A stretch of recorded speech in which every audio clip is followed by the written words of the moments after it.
Hello world, this is Rex Arthur, the Rex Arthur Show, and today we want to talk about our favorite topic, diversity and diversity rules. We've always said that, and we want to talk about it, especially in the LGBTQ movement.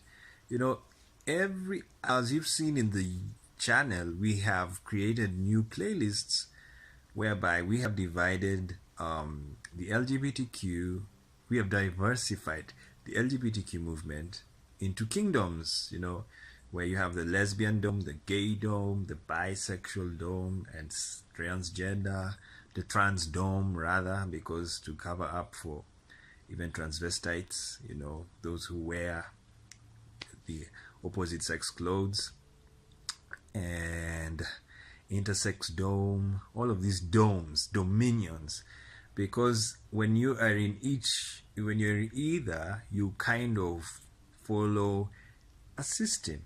There's a system, there are laws, there are norms that are not necessarily written down, that it's not that when you become gay they give you a book and say these are how you should be. That's the beauty about LGBTQ. It's so natural that you don't need a book, you don't necessarily need a manual to show you that this is how you should be. No, you find yourself doing things, like you kiss and you do what, blah blah blah, you hug and all of that, and then you get to you're attracted to your partner. So it's very natural. Unlike when you're joining a religion, you have to get, especially bookie religions, you have to follow, like, this is what you're supposed to do. You're not born a Catholic, you're not born a Muslim, so you have to be taught how to be one.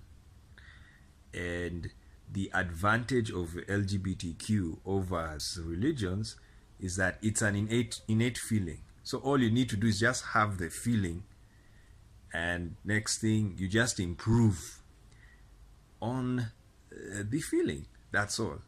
But for religious ideology and school language, we're not born speaking even our mother tongues. We're not born speaking them. We learn them. Same to any other language you're going to learn. So we just want to look at diversity in various ways. First of all, there's the negative diversity and the positive one, and the neutral diversity. And the negative diversity means, like, the diverse homophobia. There's a diversity of homophobia. Yes, you can have state homophobia, you can have familial homophobia, you can have cultural homophobia, you can have internalized homophobia. That is where you yourself, you are a homophobe. You hate yourself because of who you are. And then you have you can also have regional homophobia.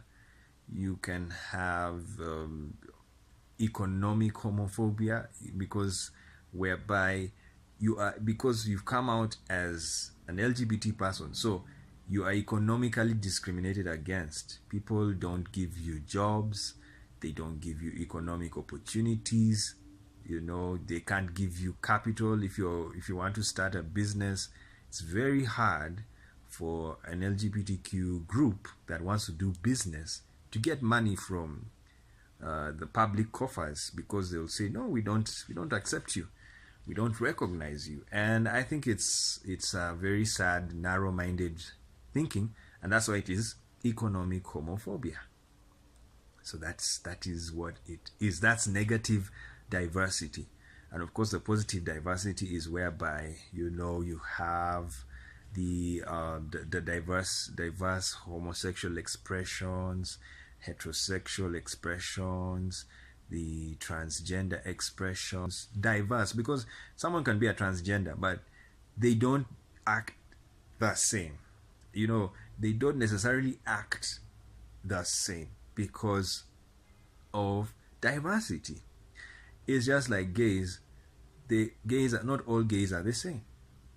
Some gays are club bangers, Others don't even drink they don't even drink alcohol at all.